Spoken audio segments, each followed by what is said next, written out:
Hello and a very warm welcome. I am Gunjan, an FPRC intern pursuing Masters in Political Science.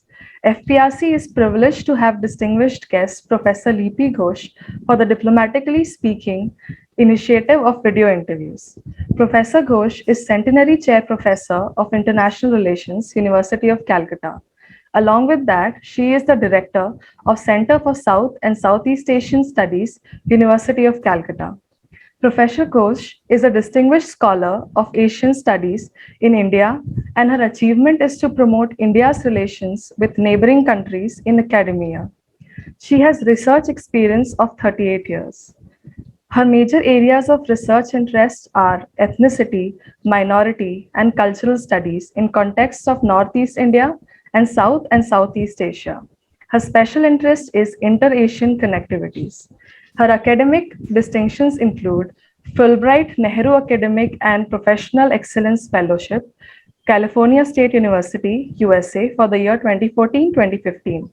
ICCR Chair Professor, Lund University, Sweden for the year 2009-2010. Ford Asia Fellow for the year 2000-2002. Charles Wallace Visiting Scholar to SOAS University 2004. British Academic Award winner for the year 1999. Royal Thai Government Fellowship winner for the year 1993. She has 17 books to her credit from international and national publishers. Some important books are: first, Connectivity and Beyond, India-Thai Relations Through Ages. Second, India-Myanmar Relations, Historical Links to Contemporary Convergences. Third, Rethinking Connectivity, Region, Place, and Space in Asia. Fourth, India-Thailand Cultural Relations, to name a few. She is a multilingual speaker, knowing English, French, German, Thai, Marathi, Bengali, Assamese, and Hindi. Now I request Professor Gaur to continue the proceedings. Thank you, Gunjan, uh, for wonderful introduction of our today's guest, Professor Lipi Ghosh. I hope the meeting is being recorded and being on well review. So now let me welcome today's guest, Professor Lipi Ghosh. Professor Ghosh, welcome to Diplomatically Speaking, a FPRC initiative where we invite policymakers, academia, diplomats, media persons to share their views on various aspects of India's foreign policy. And we hope that you will enrich the contents of this initiative by your matured views on the subjects which are very dear to you. And you have been a very committed academic. And so far as I know, you went to the extent of learning a new script so that you can pursue your academic research into a particular field. So we would like to know how your journey to this academic profession has been so far. Okay, thank you. First of all, I must say my sincere thanks to you and to your institution for this evening's interview. As you asked me about my academic journey, I would very briefly like to say that I started my education, or rather academic career, in West Bengal, in Kolkata itself.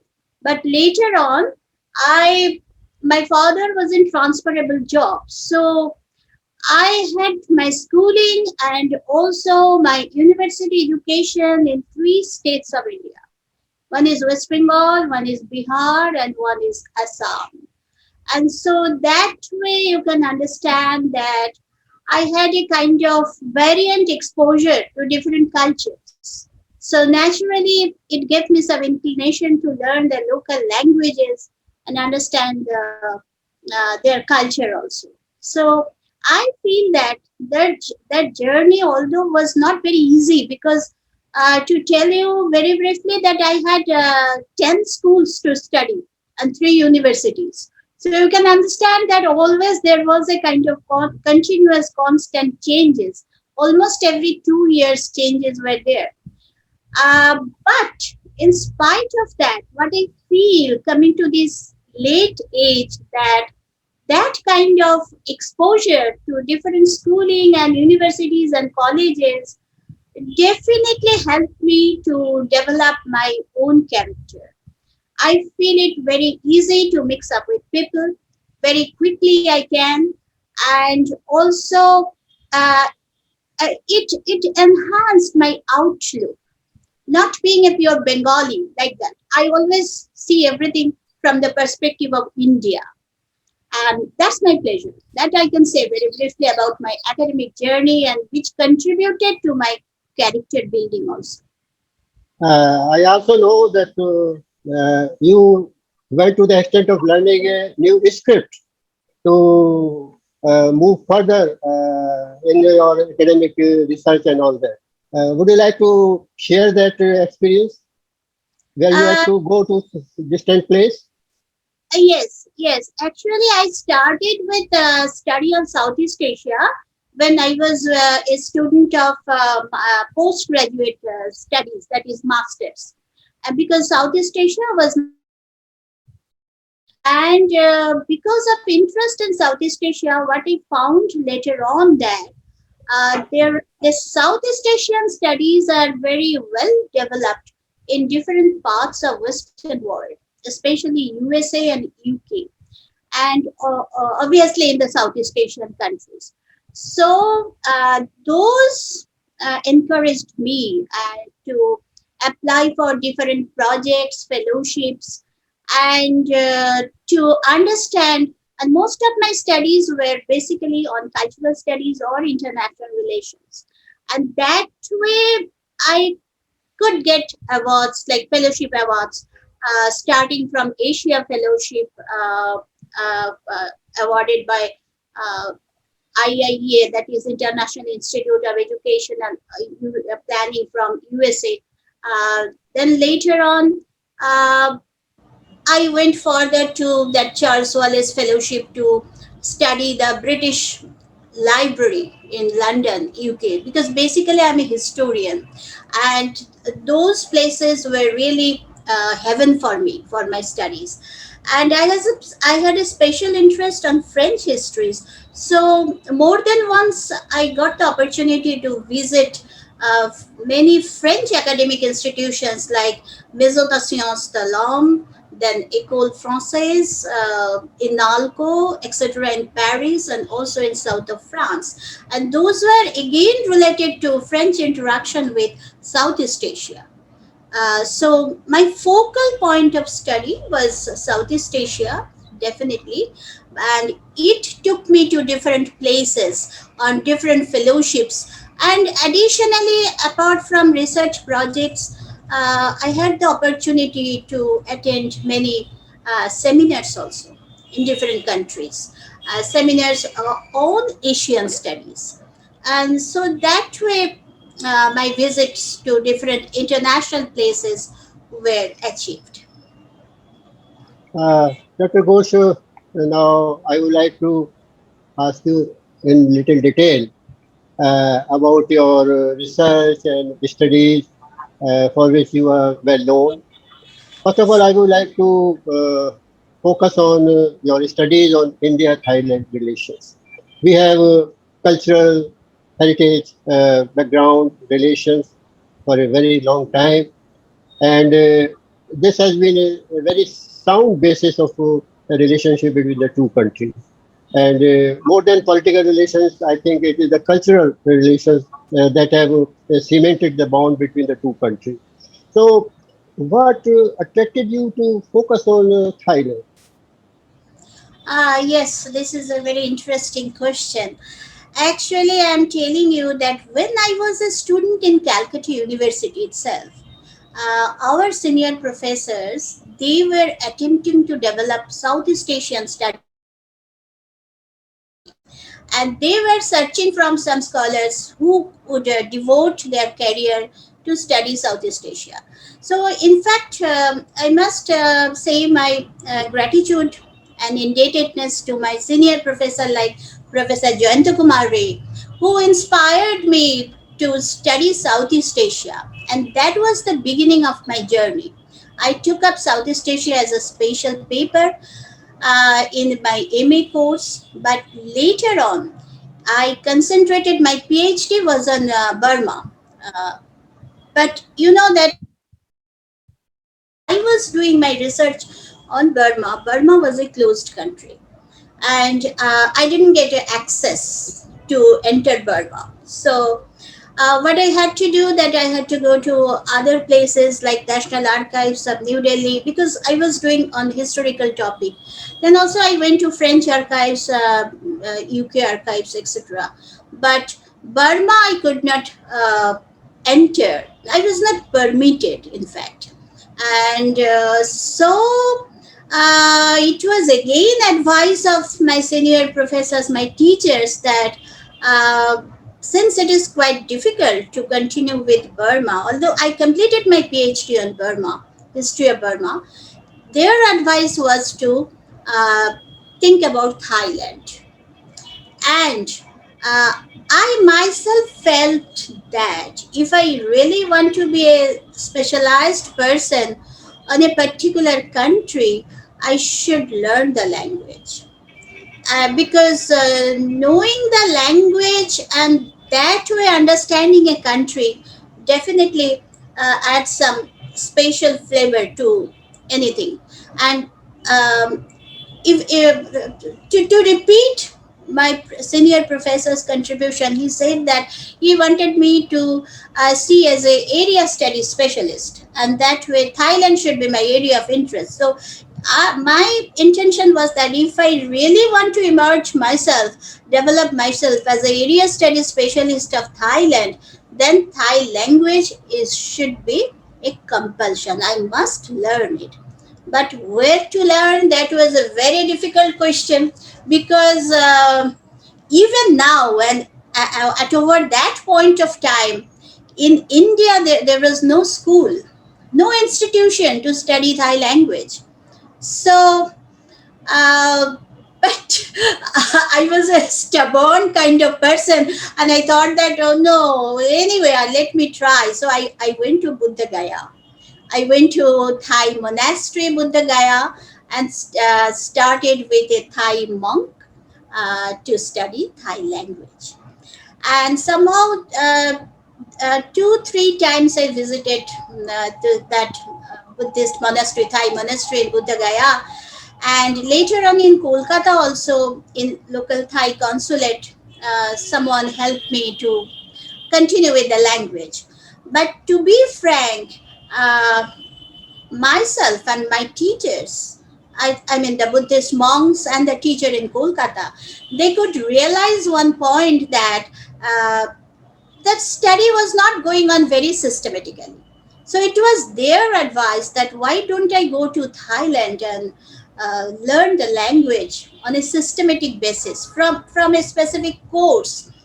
Then I tried for a Thai government fellowship, and it was again that my teacher, his name was Fracharun. Fra means monk, they call him monk.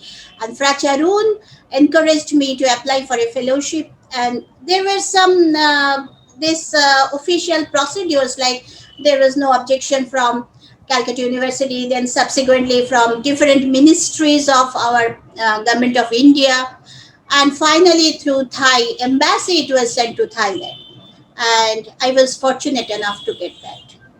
And that started my journey with understanding Thailand and Thai culture, Thai language, etc. So I reached, it was 1993, I believe it was 2nd of January 1993, I landed in Thailand. And I went to Chulalongkorn University, the best university in Thailand. And there I stayed for 9 months, and that was an intensive Thai language teaching program of Chulalongkorn. University. And their teaching program was very nice. It was not only classroom teaching, but they used to take us to different parts of Thailand. That way, we came to know the Thai culture also from the historical time till the contemporary period. And that way, I could complete up to elementary level and intermediate level of Thai language. And every day we had classes of about 4 hours, 4 to 5 hours, and there was a semester break. And 6 semester, I've completed 6 semesters. And while staying in Thailand and looking into different aspects of Thai culture and traveling around Thailand, I could realize that that's a wonderful country which has also lot of Indian influences. Their temple architecture, even their language. I could realize that, oh my goodness, so many Sanskritized words are there, which is taking different forms, but the original root is Sanskrit. So that inspired me to go for further research on Thailand. Then my first research on Thailand, it was related to Thai women, because we know that in our society sometimes we think Thailand as a country of sex trafficking, etc. And that was an attractive question in my mind also, that what was really going on. So I started to study from historical perspective to understand the problem. And later on, I moved around Bangkok cities. I concentrated only on Bangkok, that is urban area prostitution issue. And I could realize that it has a wonderful history which we don't know.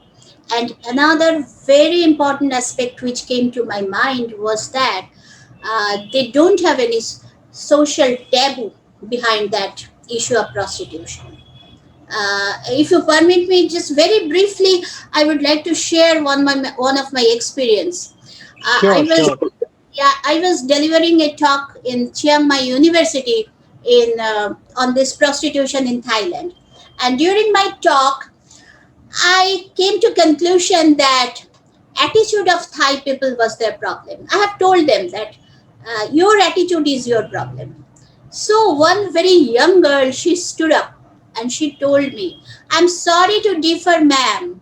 Your attitude is your problem.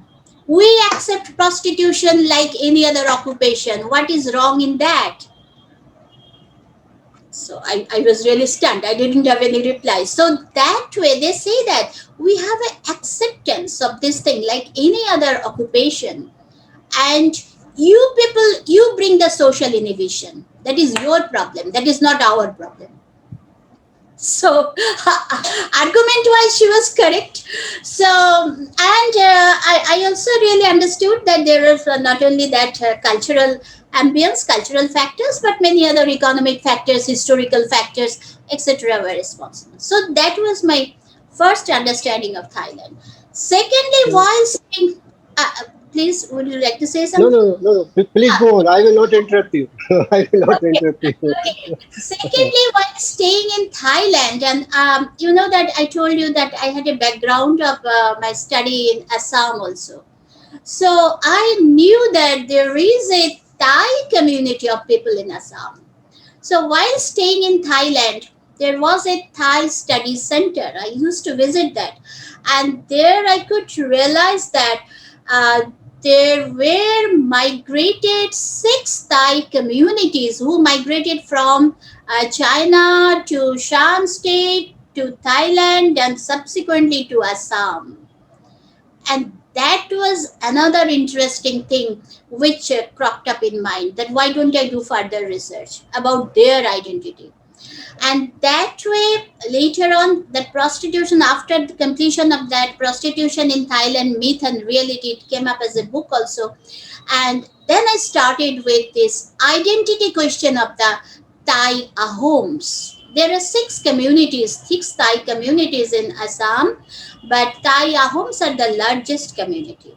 And there is a big scholarly debate also, that how about their identity? Are they still carrying their homeland culture, original Thai culture, or they are being turned into local Assamese culture, or what is there? So school of scholars are also there. We see that there are Western scholars who believe that they are no more Thai. There are Assamese scholars who believe that there is no Thainess in their society. But there are also Thai scholars, Ahom scholars in Assam, who try to identify that there are the still continuation of Thai cultural elements among the Ahoms and other Thai communities of Assam. Similarly, there are scholars from Thailand also, who also feel that there is continuation of Thainess, that is the homeland culture, Thainess among the Thais of Assam. So different types of schools are there. So studying this kind of schools and scholarly opinions, I have come to one of my own conclusion. Uh, that is a kind of, you can say, uh, it follows that idea of Hermann Kulke, that is theory of convergence. What I feel that culture is such a thing that we cannot put a strict boundary between two cultures. When two cultures live one next to the other, there is either assimilation or association. So what happened to the Thais? Six kind of Thai communities, they had different kinds of changes, transformation. So about the Thai Ahams, we see that some of them became totally assimilated. But at the same time, there are a few components for those they still follow the original Thai culture, like marriage, like after birth, after death, ritualistic performances, even the festivals. Then their belief in spirit worship, a specific kind of spirit worship, which we find across all the Thais, whether in China, I should say that actually China is the original homeland of the Thais. From there, in course of history, they migrated to some to Myanmar, some to Thailand, some to this farther east, that is Indochina, Vietnam, Laos, and one fraction they entered to India, Assam, Upper Assam. And they were the Ahoms, and these Ahoms were followed by other five Thai communities. But I myself concentrated only on the Ahoms. So this is in detail to some extent my study of Thailand. And now what I feel that in context of contemporary international relations, this kind of history carries some repercussion, some impacts, because historically we feel that we are very close to each other, and there are there is there are two kinds of linkages. One is that linkage of Thai linkage with Assam. Another linkage we all know, that is linkage of Buddhism. Buddhism, the later Thai who came to India, they were all Buddhist. While in Myanmar, while in Shan state, Upper Myanmar, they changed their old animism to Buddhism. And when they entered to India, they are Buddhist. And the Thais in Thailand, they are also Buddhist. So here what I feel that history can be a lesson for contemporary understanding of relations, international relations. So here I have some suggestions, like say, I feel that there can be a good affinity among BIMSTEC states, and that way we can develop some connectivity related projects, which we are in fact doing. That is like that there several routes are being explored from Assam to Southeast Asia, but at the same time some tourism circuit can also be developed. Some kind of cultural cooperation are going on, but those can be intensified. So there may be two kinds of connectivity. One is overland and one is maritime.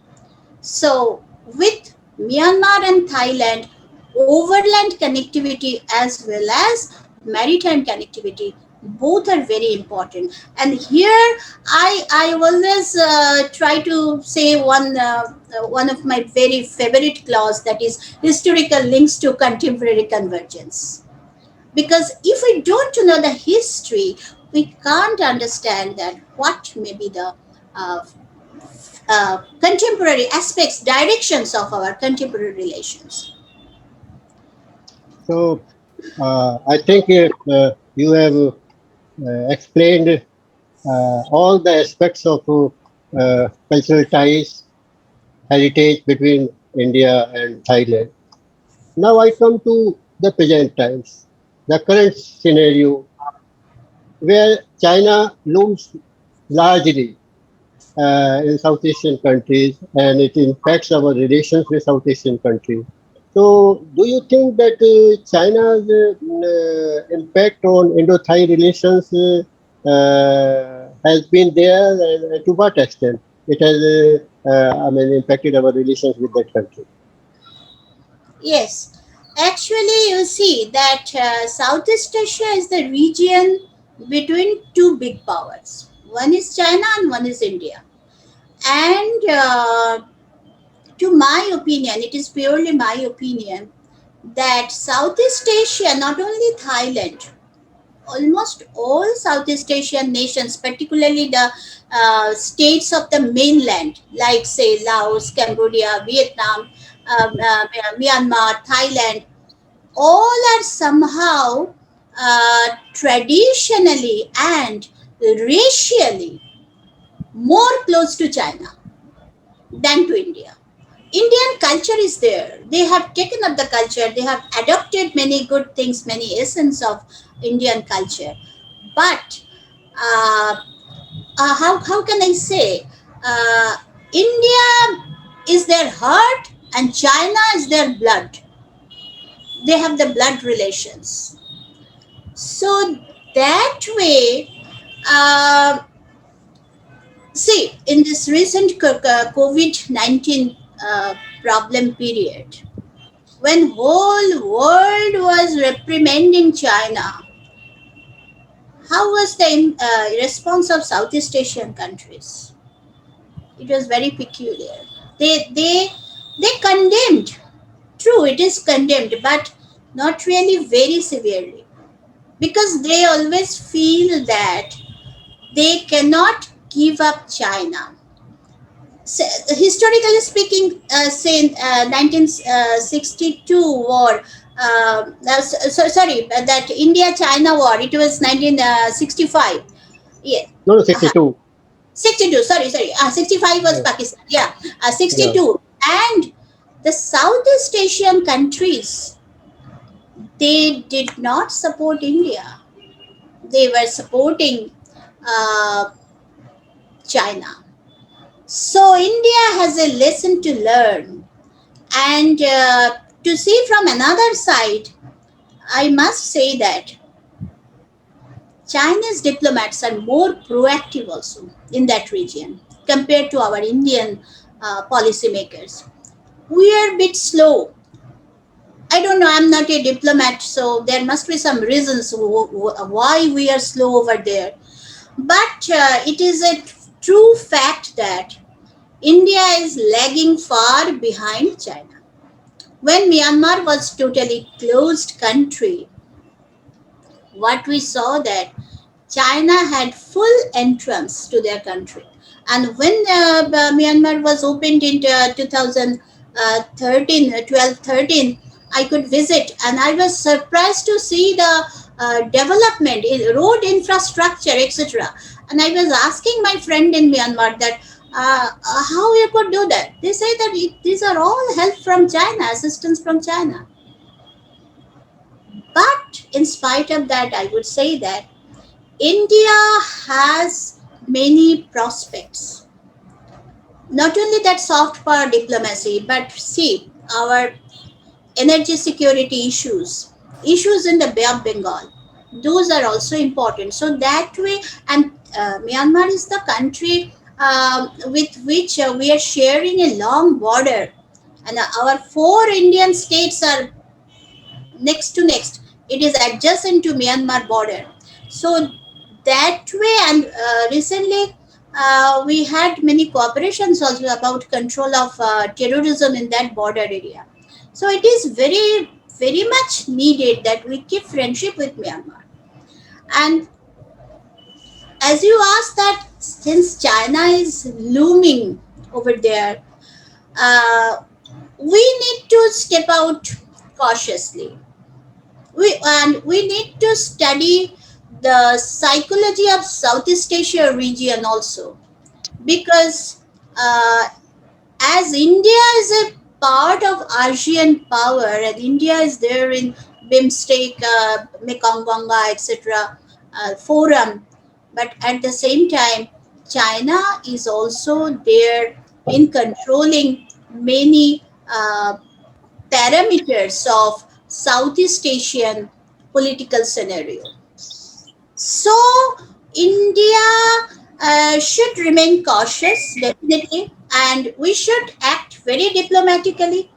And it is always good that if we try to develop our the soft power diplomacy, like say academic ties, say trade relations, development of trade, instead of looking into any kind of defense and engagements, etc.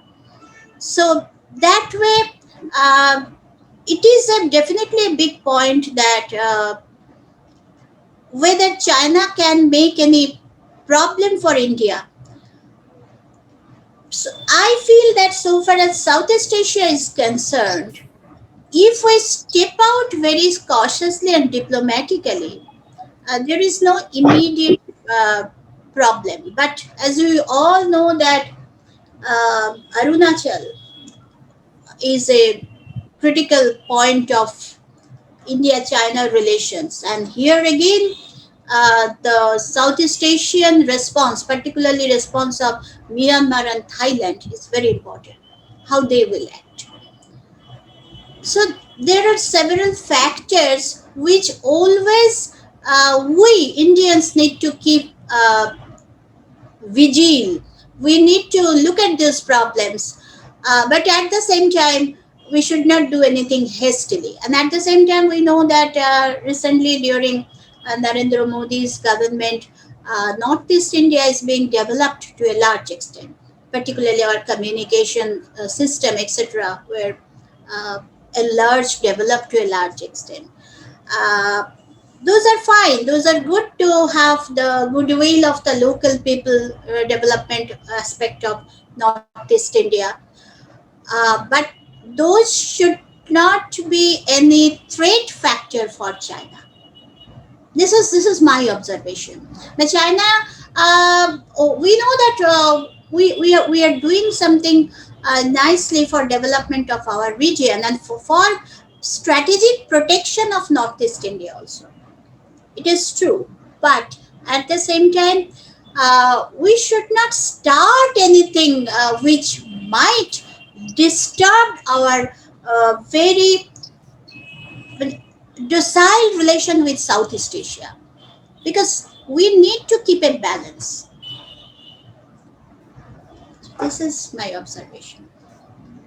So you have explained things in great detail, and I think there is nothing more to question you about all what you have stated. Now, I would like to take up another, area of your studies, that is Myanmar. You have written a lot on India-Myanmar relations and all that, and the book has been very well received throughout the world. First of all, I would like to know why you were refused permission to enter Myanmar when you wanted to go there. What was the problem? Uh, uh, Sorry, sir, I couldn't get your question. No, no. What? You have just mentioned that you wanted to go to Myanmar. for studies and all that. Yeah, Yeah, yeah. and you were not permitted to go there and all that. So Yes, what was yes. the problem? Yeah, yeah. Yeah. Actually, for for history people, study of archives is very important. So I wanted to study the archives of Myanmar because at that point of time my PhD research work was on this history of Myanmar. Why Myanmar was finally annexed by the British? Was there any really French threat, etc.? So for that, I wanted to study the view of the Myanmar scholars, interact with the people, and study their archives. But I was not permitted. Yes, the reason was that. See, I cannot say that I have any documentary evidence to prove that. But what is my feeling is that my visa was denied. I don't know the reason. It might be that I was writing articles in favor of Aung San Suu Kyi. It might be. This is my own guess. But my visa was denied. So I feel So that I yeah, was not. yeah, I can understand. I can understand that, and I tell you one thing.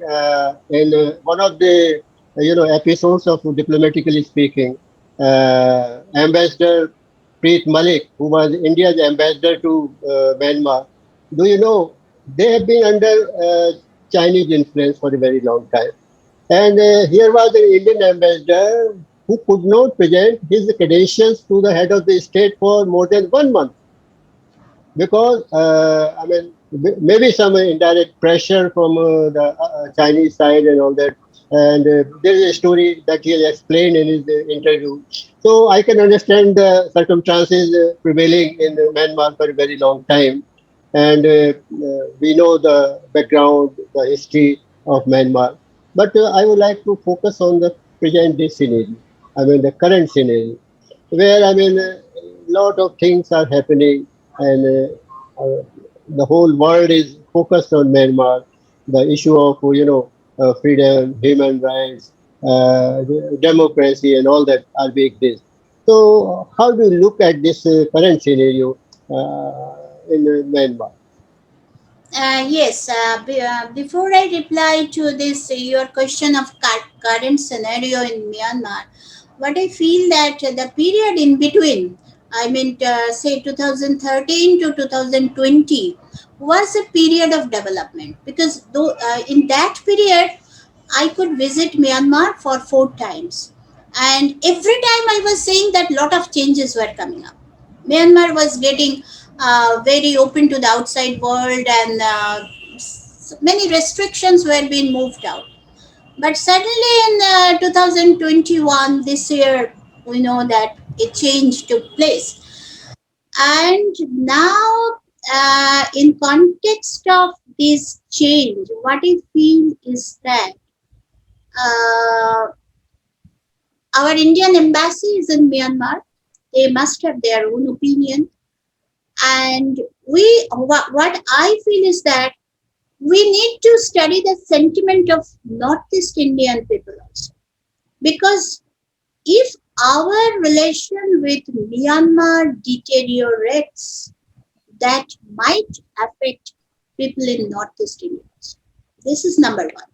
Number two is that the military operation or army exploitation inside Myanmar may reach to a more higher and intensive extent. In that case, there may be influx of refugees also from Myanmar. Because previously also we have seen that several times whenever there was a problem, then many people, particularly they flocked out to that Mizoram area. There were some refugee camps were also uh, developed over there. So those are the points we need to keep in mind, that if refugees come, what should be our stand? In fact, so far as our information goes, recently there is also influx of refugees, and government of India should have a definite policy about these refugees. because these people will come in direct interaction with Northeast Indian people, particularly in those states, that is Arunachal, Nagaland, Manipur, and Mizoram. And but at the same time, we also need to feel that we had a very bigger project like Kaladan multinodal project of connectivity, and under no circumstances that should be disrupted. So we need to keep a soft and balancing policy with present Myanmar government or situation. If the junta comes to power, or rather junta is controlling, they are already to some extent in the power, and Aung San Suu Kyi is interned. So that way, as once our honorable respected uh, President Pranab Mukherjee told that it is their internal issues, perhaps this might be the uh, policy, repetitive policy for in present day scenario. And again to say that we need to wait and watch. We don't need to act very fast.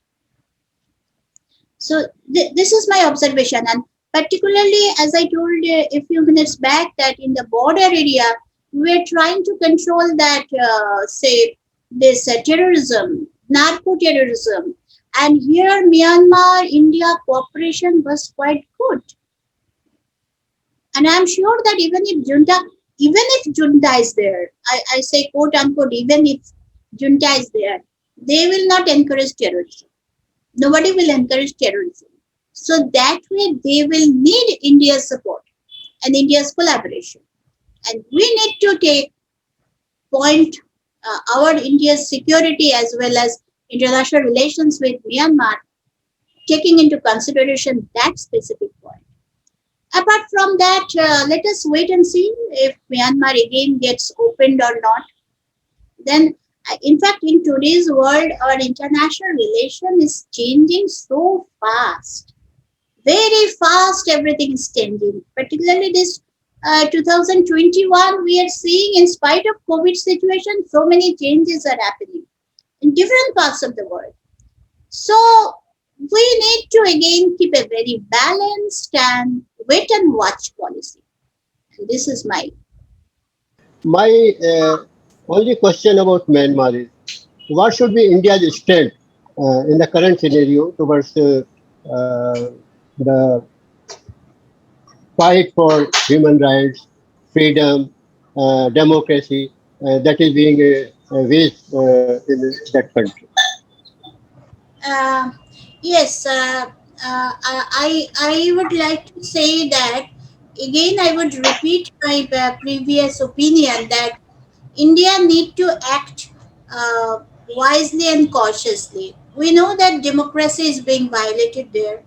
It is true, but at the same time, uh, people of Myanmar are definitely there on movement against this Tatmado or junta activities. So now the question is what India should do. Immediately, again to say this is my personal opinion, immediately we should not act, do anything very hastily, because we have to understand that in the present scenario, very recent scenario, that is changes in Afghanistan, etc., India's strategic situation is bit tight, to be frank. Although we are quite equipped and we have the strength, etc., but changes in Afghanistan means kind of change in Pakistan, and we don't know what might happen for future Kashmir also. There may be some apprehensions, and so we have some enemies at the western side. China is not really very friendly to us. So at this stage, we Indian diplomats, Indian foreign policy makers should not do anything that might make another friend in our eastern frontier. So we need to act slow and we need to act wisely. We need to understand that what junta's policy will be towards India, because we were having some very important economic and connectivity projects like Kaladan multinodal project. Then we had that port project connecting, even Kolkata was supposed to be connected with this Myanmar port. So what junta is going to do, whether they will continue this kind of broader international connectivity and future economic developments. And there are many countries in the world, and there are many institutions, say like human rights forum, many human rights forum, then forum like United Nations, etc. So we need to wait and watch. This is my policy. That is, let us follow policy of wait and watch. And until and unless situation is very provocative for India, India should not do anything which might provoke our neighbors. So you are right to a great extent. I mean, we have to be cautious. We have to Very, be.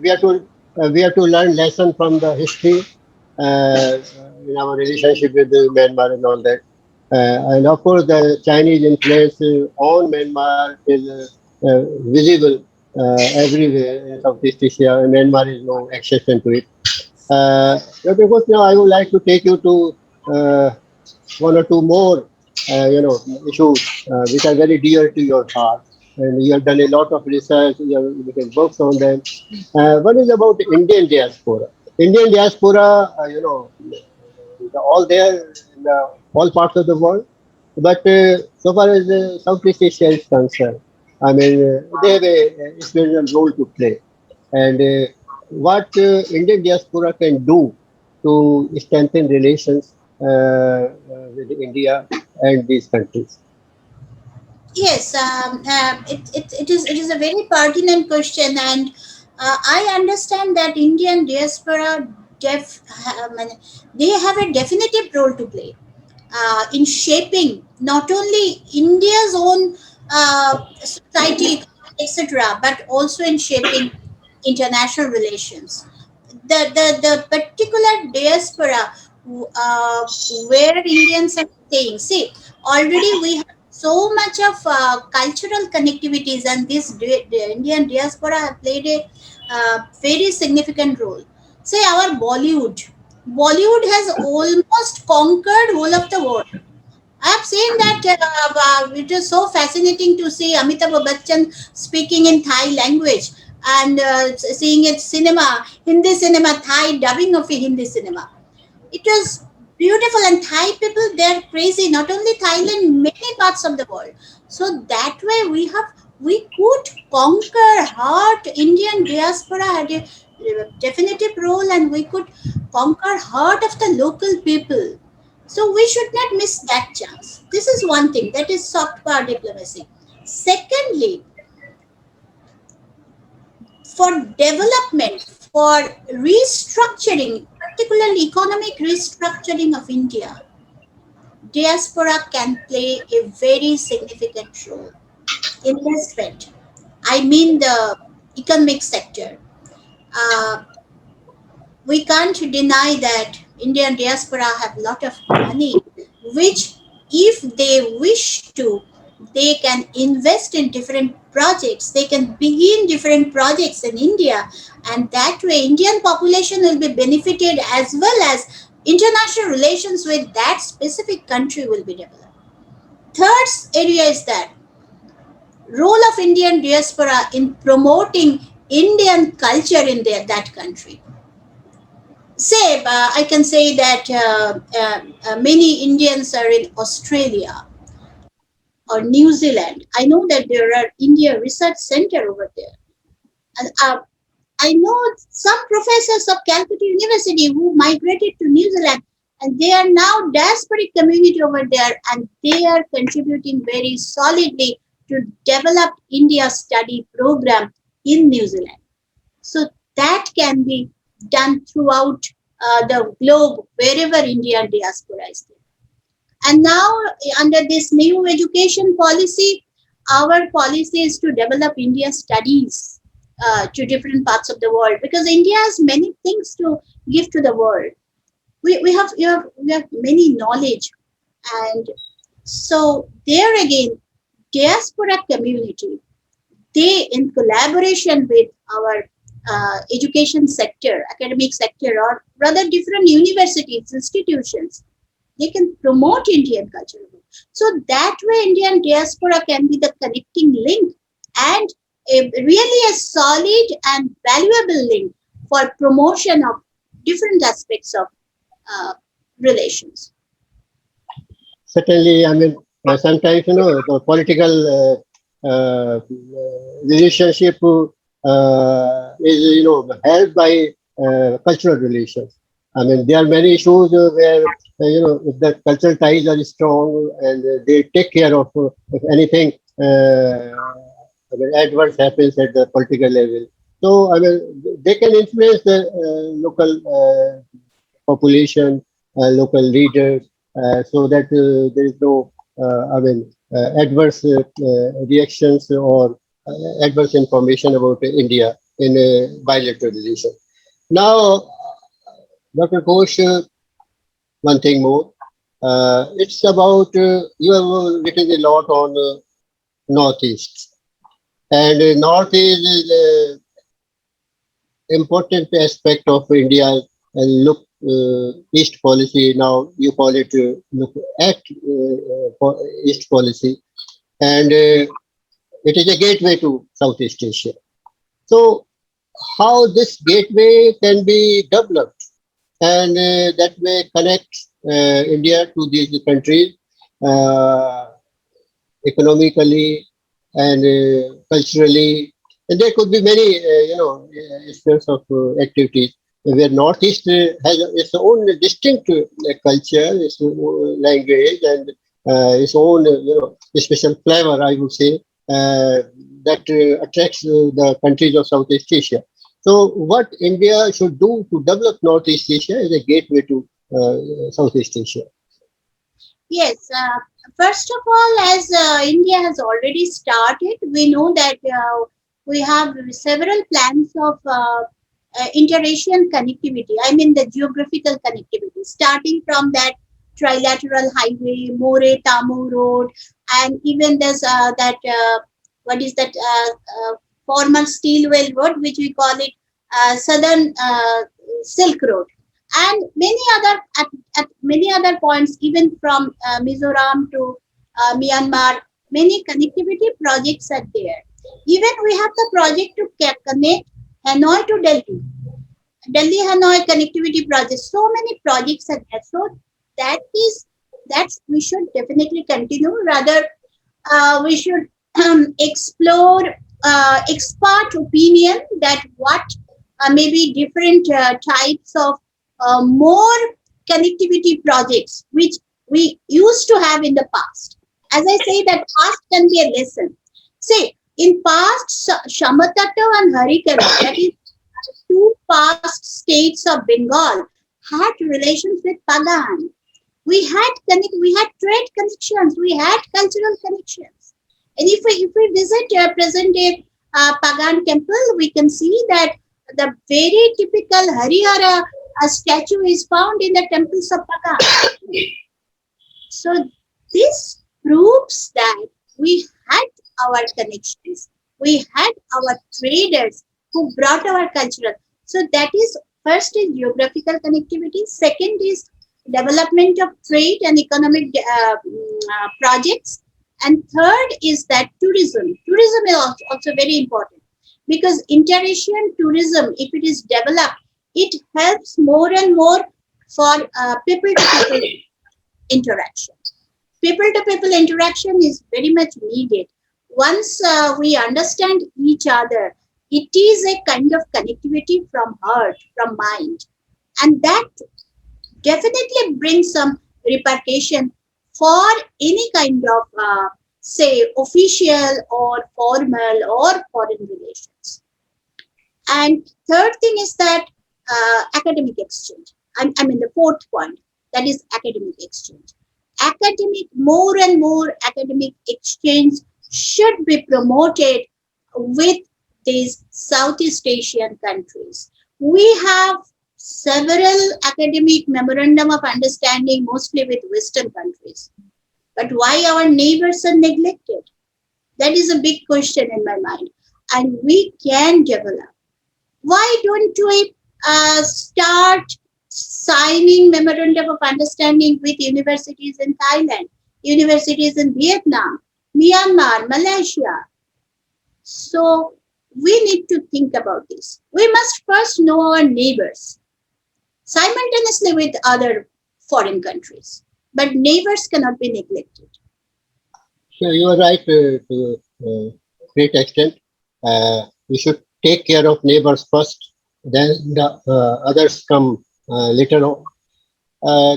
Dr. Ghosh, to end this dialogue with you, it has been very fruitful experience. My intern, I think, wants to ask a question too. Gunjan, you can ask your question. I can't, you are muted. Sorry. Myself.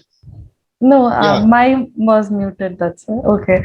So my question is that what is the present day syllabus and involvement of international relations in academia? Yes, thank you, Gunjan. You have asked very important question, which I feel that international relations should be a part of the syllabus. Because in present day scenario, what we see that a specific department only studies, that is the Department of International Relations. But why don't we bring into the syllabus from the school days? Maybe there's maybe some simple outlines, but really we don't know, because I know that even in West Bengal, some syllabus still refer to Tudor and Stuart history of England, but we don't refer to history of Thailand and Burma. Why it is like that? Because no more we are colonized. We are now independent people, and now we are leaving the age of Asia.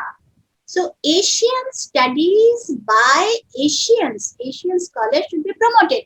And that way the beginning should be the introduction of that course in the syllabus. Here I would end up one of my point of lamentation.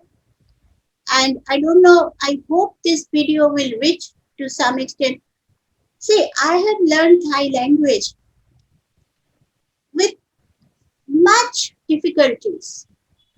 But unfortunately, and that was 1993, and today we are living 2021. Till now, there is no school in India to learn Thai language. No school. We have schools to learn German, French, Right. Russian, etc., but no school to learn Thai, no school to learn Burmese language, no school to learn Vietnamese language. But we are talking of so many interracial connections, etc. Right. But we don't know each other. Really, we don't know. Only thing is that as a professor of Calcutta University, there is a special paper in our department where we teach the Thai language, and that I am the person who I am teaching. But after my retirement, what will happen? So that type of gap should be thought over by the bigger diplomats and education people. Thank you so much, I ma'am. hope Gunjan is. Dr. Ghosh, even after retirement, you can give your services for the cause of the teaching this Thai language. I mean, nobody is going to prevent you from that. No, I have a plan that I will continue with these Thai studies from maybe from Yeah. some other forum. But what I Yeah. feel that why government herself is Should do not it. interested to promote this kind of relations. Why Yeah. to learn Thai language, one has to run to Buddha Gaya Thai monastery, and even then there is no promotion. Even very unfortunate part is that the fellowship which I got, I have heard that that has also been stopped. It is so unfortunate. I feel like writing to our Honorable Education Minister to do something. I hope your yeah, yeah. I hope your message reaches to the concerned authorities, and I think they will pay attention to what you have said. But it's something very important. For India's point of view. The connectivity issues and all that, and the language, connects the two countries to a great extent. So thank you very much, Dr. Ghosh, for sparing time for this FPRC initiative. And I hope we will continue to benefit from your valuable views on various aspects of your research, your studies, especially on India's foreign policy and relations. Thank you very much. Thank you so much, ma'am. Okay, thank you.